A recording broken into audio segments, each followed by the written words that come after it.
Class 11th quarterly examination सितंबर 2025 जो आज संपन्न हुआ है उसके ऑब्जेक्टिव क्वेश्चन को सॉल्व कर लेंगे। ऑब्जेक्टिव क्वेश्चन का महत्व तो आप लोग जानते हैं कि ऑब्जेक्टिव क्वेश्चंस बिहार बोर्ड के लिए खास करके बहुत ही महत्वपूर्ण है और बाकी भी जैसे इंजीनियरिंग मेडिकल के एग्जामिनेशन होते हैं उसमें भी ऑब्जेक्टिव क्वेश्चन ही आते हैं।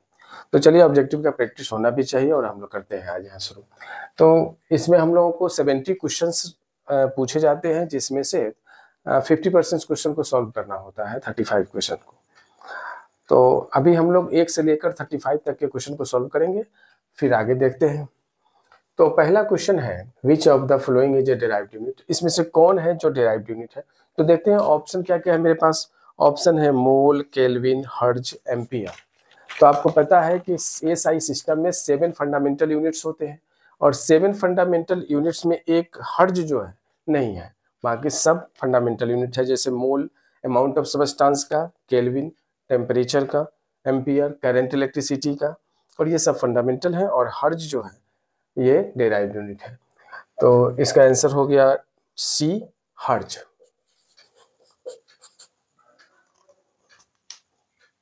अब दूसरा क्वेश्चन है 1 मीटर इज इक्विवेलेंट टू।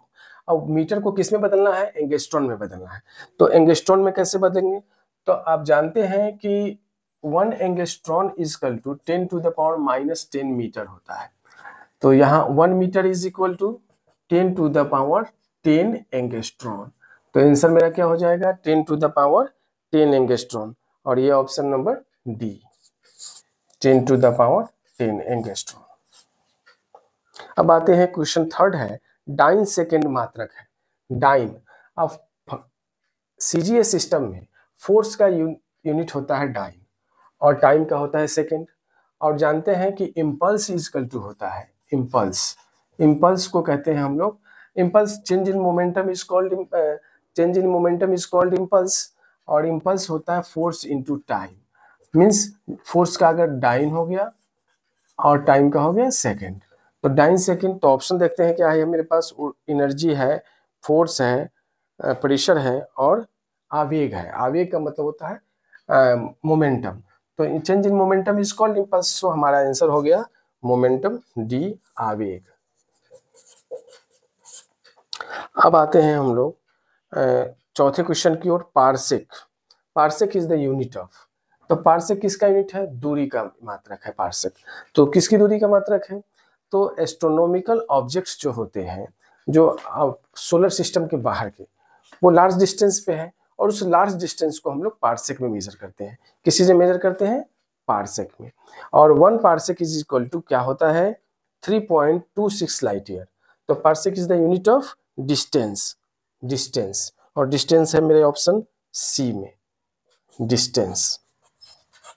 और 1 पार्सेक, पार्सेक को स्मॉल p और स्मॉल c से डिनोट करते हैं, और 1 पार्सेक इक्वल टू होता है 3.26 लाइट ईयर।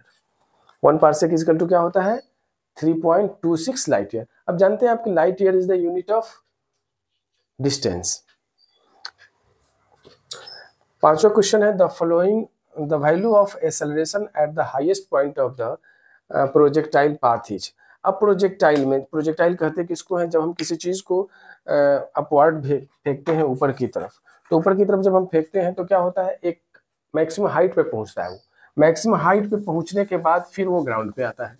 तो मैक्सिमम हाइट पे उसका वर्टिकल वेलोसिटी 0 हो जाता है। जैसे यहाँ देखिए हम किसी ऑब्जेक्ट को प्रोजेक्ट करते हैं, तो ऑब्जेक्ट को प्रोजेक्ट करते हैं तो इसमें 2 होते हैं, ये वेलोसिटी हो गया। अगर यू वेलोसिटी से हम उसको प्रोजेक्ट कर रहे हैं तो ये horizontal component of velocity ux और vertical component of velocity uy हो गया।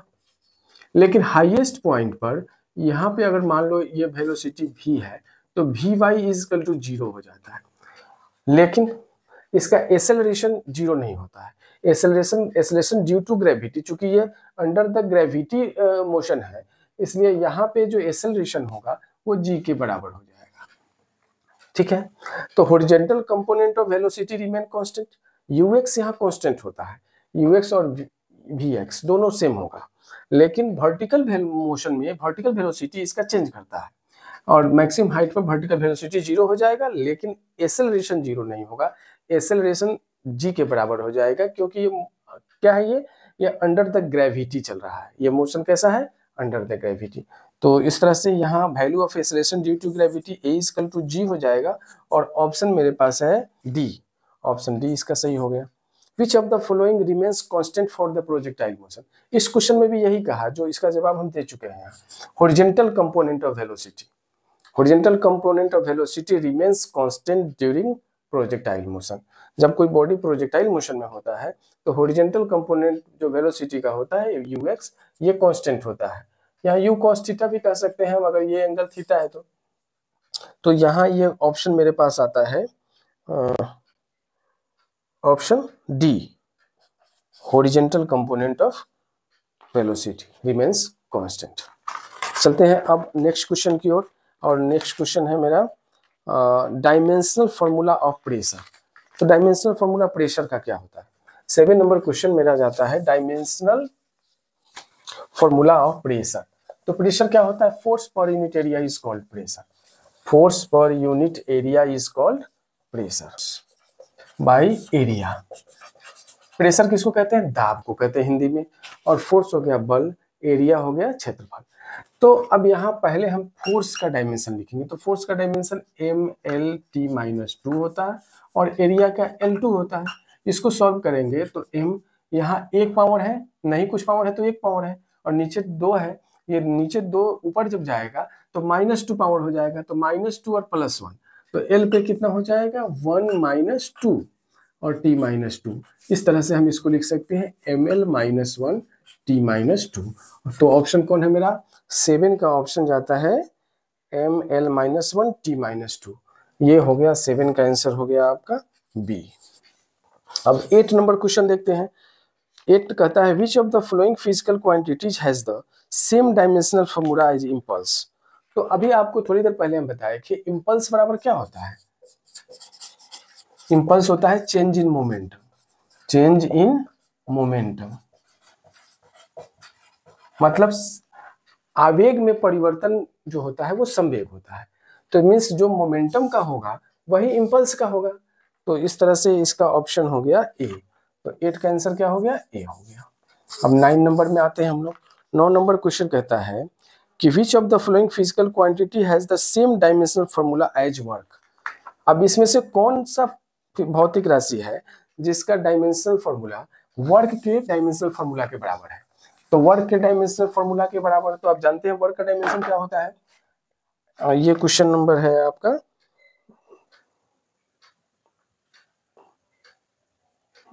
9 नंबर क्वेश्चन है। तो 9 नंबर क्वेश्चन में कहता है वर्क, तो वर्क का डायमेंशन फॉर्मूला होता है ml2 t-2, और ये एनर्जी के डायमेंशन के बराबर होता है। एनर्जी का भी डायमेंशन होता है ml2 t-2। तो इस तरह से 9 का आंसर क्या हो जाएगा? 9 का आंसर हो जाएगा ए। इसमें 3 ऑप्शन और हैं, जैसे हो गया बल। तो बल का आप जानते हैं कि बल का डायमेंशन क्या होता है? mlt-2। वेग का क्या होता है? lt-1। और त्वरण का होता है lt-2। तो इस तरह से वर्क और एनर्जी का डायमेंशन सेम होता है। अब आते हैं हम क्वेश्चन नंबर 10 की ओर। प्रकाश वर्ष मात्रक है। अभी थोड़ी देर पहले आपको बताया था लाइट ईयर पार्सेक में कि 1 parsec equal to 3.26 light year. तो पार्सेक किसका यूनिट था? पार्सेक डिस्टेंस का यूनिट था। तो लाइट ईयर भी किसका यूनिट हुआ? डिस्टेंस का हो गया। तो 10 नंबर क्वेश्चन हम लोग देखते हैं, सी ऑप्शन हो गया दूरी का। अब पूछा जाए आपसे कि लाइट ईयर होता क्या है? Distance travel by light in vacuum in 1 year. Vacuum और एयर, तो प्रकाश द्वारा 1 वर्ष में तय की गई जो दूरी होती है उसी को प्रकाश वर्ष कहते हैं, है ना। तो ये लाइट ईयर किसका है? डिस्टेंस का हो गया। अब 11 नंबर क्वेश्चन हम लोग आते हैं, 1 न्यूटन किसके बराबर है? तो आप जानते हैं कि newton is the SI unit of force and dyne is the CGS unit of force. माने बल का SI मात्रक न्यूटन होता है और CGS मात्रक डाइन होता है। तो इस तरह से 1 newton is equal to 10⁵ dyne होता है। तो ऑप्शन देखते हैं कौन है इसका?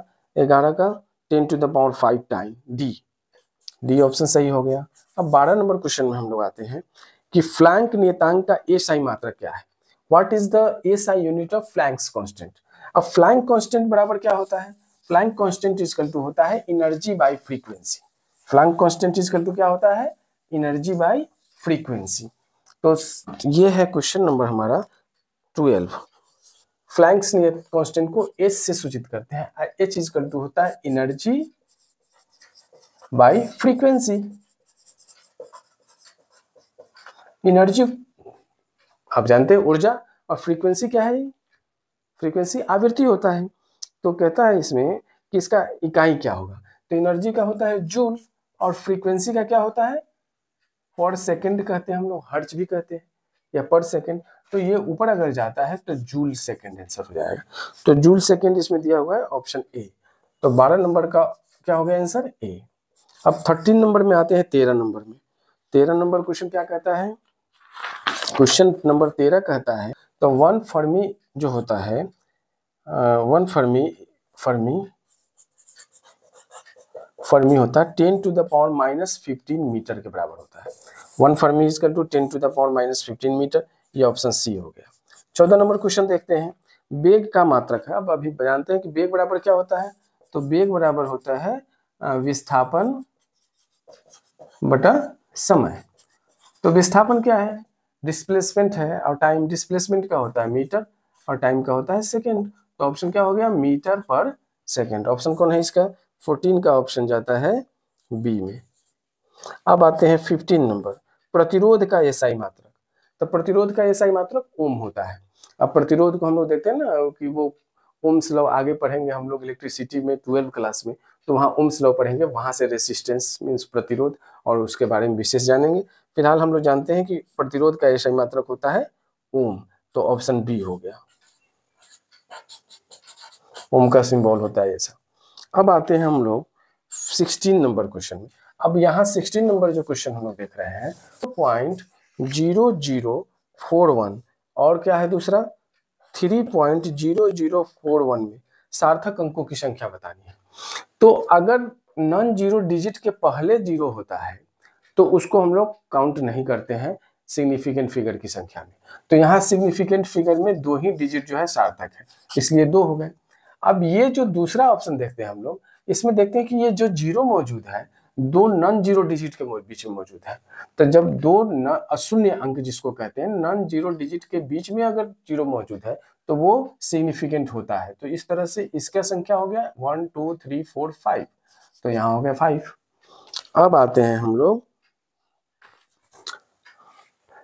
तो 2 और 5, तो 16 का आंसर कौन हो गया? सी।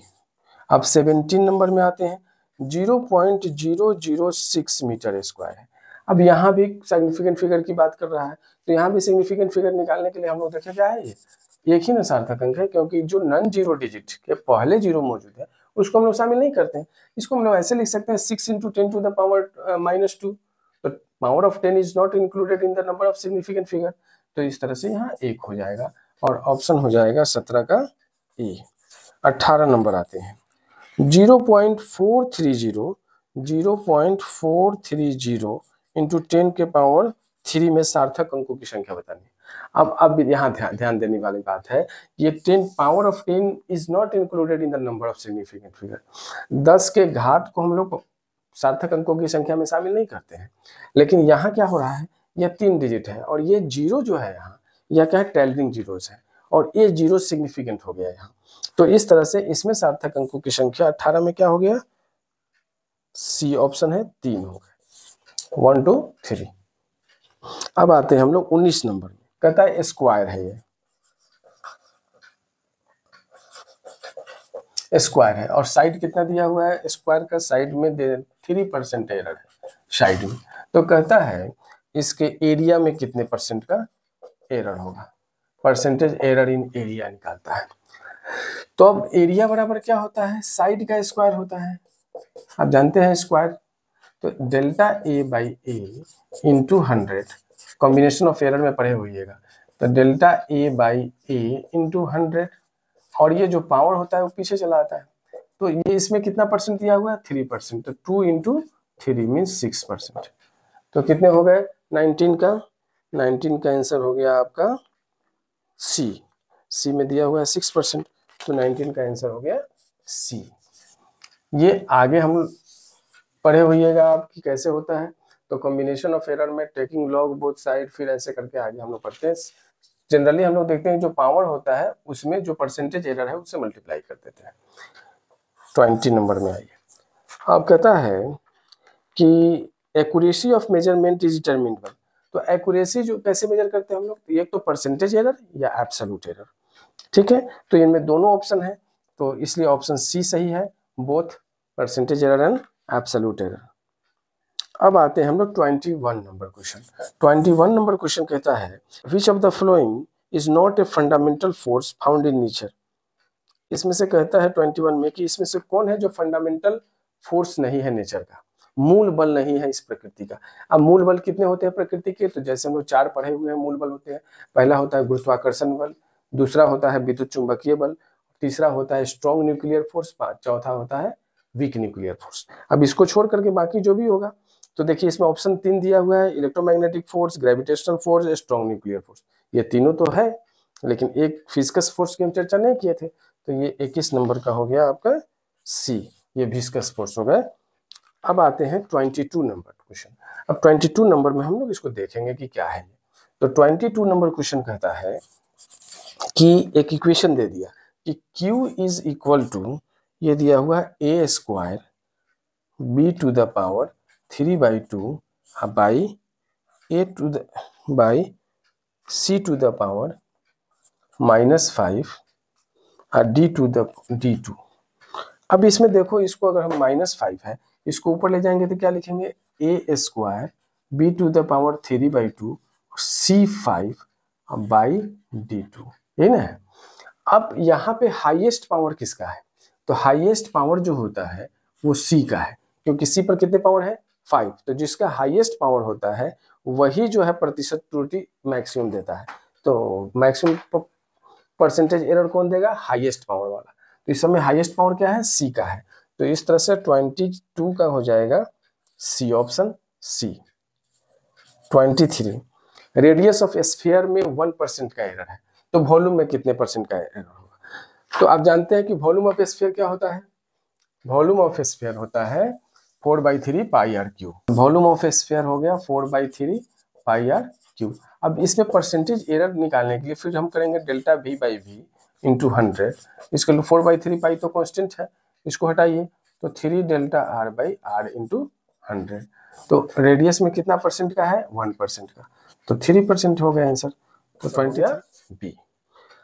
ठीक है। अब आते हैं हम लोग 24 में, 1 nanometre is equal to how many centimetre. 1 nanometre is equal to कितना होता है, 10 टू द पावर -9 मीटर होता है। अब हमको इसको सेंटीमीटर में बदलना है, बट आप जानते हैं क्या होता है, 1 metre is equal to 100 centimetre होता है। तो इतने मीटर को सेंटीमीटर में बदलना है, मतलब 10 to the power -9 into 10 to the power 2, 10 to the power 2 से मल्टीप्लाई कर दिए तो सेंटीमीटर में आ गया। तो ऑप्शन आ गया 10 टू द पावर -7, क्योंकि 9 -9 प्लस 2 -7 हो गया, तो इतना सेंटीमीटर, ऑप्शन दे बी।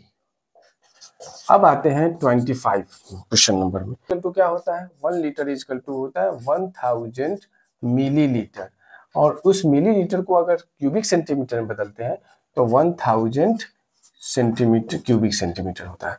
तो ऐसा ऑप्शन देखिए 1000 क्यूबिक सेंटीमीटर, आपका ऑप्शन सी। अब 26 का देखिए क्वेश्चन क्या कहता है कि इलेक्ट्रोमैग्नेटिक फोर्स। आप इलेक्ट्रोमैग्नेटिक फोर्स क्या है, अट्रैक्टिव है, रिपल्सिव है या दोनों है। तो अट्रैक्टिव है, रिपल्सिव है या दोनों है, कैसे पता चला, तो आप जानते हैं कि like charges repel each other, unlike charges attract each other, तो मींस अट्रैक्शन और रिपल्सन दोनों होगा।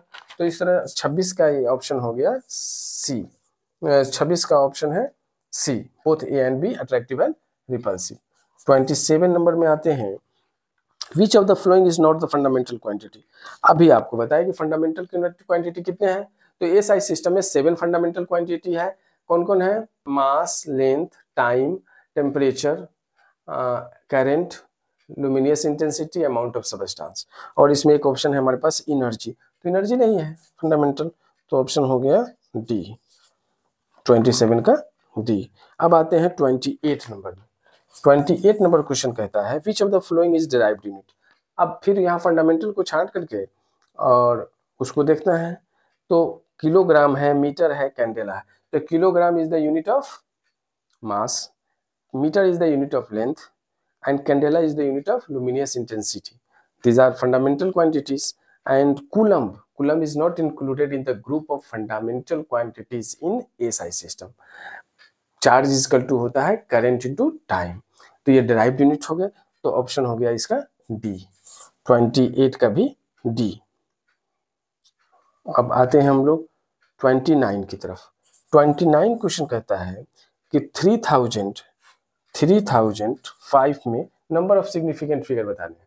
तो अब यहाँ देखना है कि दो नॉन जीरो डिजिट है 3 और 5, इस दोनों के बीच में अगर जीरो मौजूद है तो वो तो शामिल होगा सिग्निफिकेंट फिगर की संख्या में। तो इस तरह से नंबर ऑफ सिग्निफिकेंट फिगर कितने हो गए, 1 2 3 4 हो गए नंबर ऑफ सिग्निफिकेंट फिगर। तो ऑप्शन हो गया 29 का हो गया ऑप्शन डी। ओके, अब 30 में आते हैं। कहता है कि which SI unit is used to measure the amount of substance।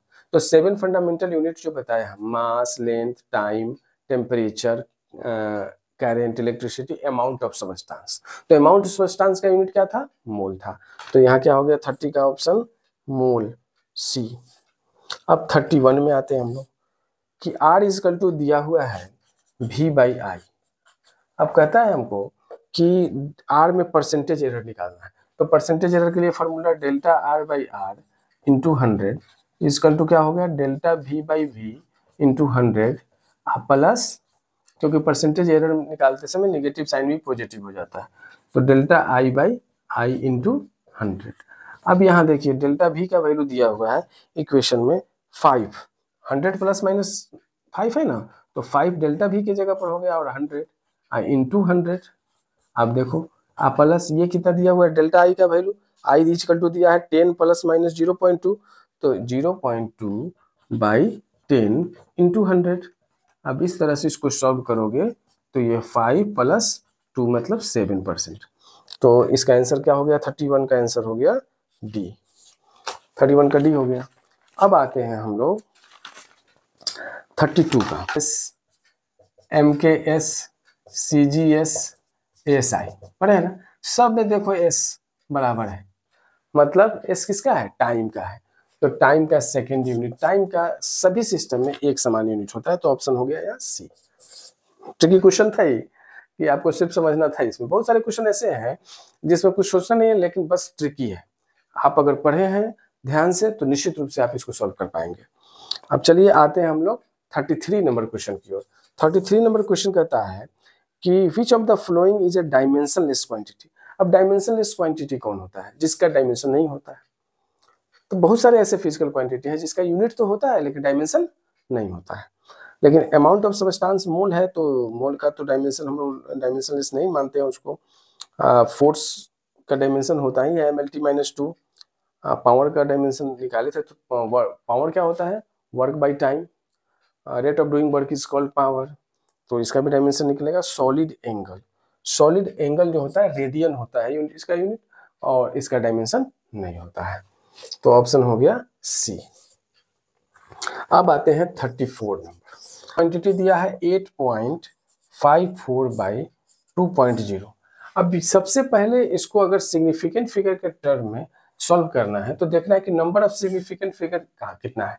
तो इसमें 1 2 3 हो गए और इसमें हो गए 2, तो जो रिजल्ट आएगा वो मिनिमम जो नंबर ऑफ सिग्निफिकेंट फिगर है उसके बराबर आना चाहिए। अब इसको हम इससे अगर डिवाइड करते हैं तो डिवाइड करने पर मेरे पास कितना आता है, ये 4.27 अगर इसमें डिवाइड करोगे तो। अब लेकिन हमको लाना है सिग्निफिकेंट फिगर 2 तक, तो इसको राउंड अप करेंगे। क्या करेंगे, राउंड टू 2 सिग्निफिकेंट डिजिट तक। तो राउंड अप करेंगे तो ये हो जाएगा 4.3, क्योंकि ये 7 क्या है, 5 से ज्यादा है। तो अंतिम डिजिट अगर 5 से ज्यादा हो तो लेफ्ट साइड वाले डिजिट को 1 से राइज कर देते हैं, बढ़ा देते हैं, तो 2 और 3। तो यहाँ सिग्निफिकेंट फिगर 2 है, तो इसलिए आंसर इसका 4.3 हो गया। और 34 का आंसर है यहाँ दिया हुआ कौन, 4.3 का बी हो गया आंसर। 35 नंबर क्वेश्चन को देखते हैं। डेंसिटी बराबर क्या होता है, density equal to mass by volume. Mass by volume का मतलब हो गया द्रव्यमान बटा आयतन। तो मास दिया हुआ है कितना, यहाँ 5.74, अब बाई आयतन कितना दिया है 1.2। इसमें नंबर ऑफ सिग्निफिकेंट फिगर 3 हो गया, 1 2 3, ऑल डिजिट्स आर सिग्निफिकेंट, इसमें कितने हो गए 2। तो जो रिजल्ट आएगा फिर हमको 2 के टर्म में उसको राउंड अप करना पड़ेगा। तो पहले इसको सॉल्व करते हैं, तो ये आ जाता है हमारे पास कितना, इसको सॉल्व करेंगे तो ये आ जाएगा 4.7833। इसमें सिग्निफिकेंट फिगर कितने हो गए 1 2 3 4 5 6 हो गए, सिग्निफिकेंट फिगर की संख्या 6 हो गया। लेकिन हमको लाना कितना तक है 2 तक, इसको राउंड अप करना है।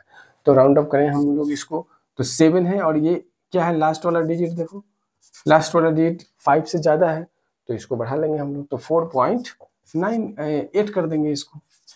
यही हो गया, 2 डिजिट तक आंसर हो गया। तो 4.8 ऑप्शन का कितना नंबर है, ये डी नंबर ऑप्शन है, तो 35 का डी। तो इस तरह से हम लोग 35 क्वेश्चन को सॉल्व कर लिए यहाँ। अब जो रेस्ट 35 है नेक्स्ट वीडियो में हम लोग देखेंगे।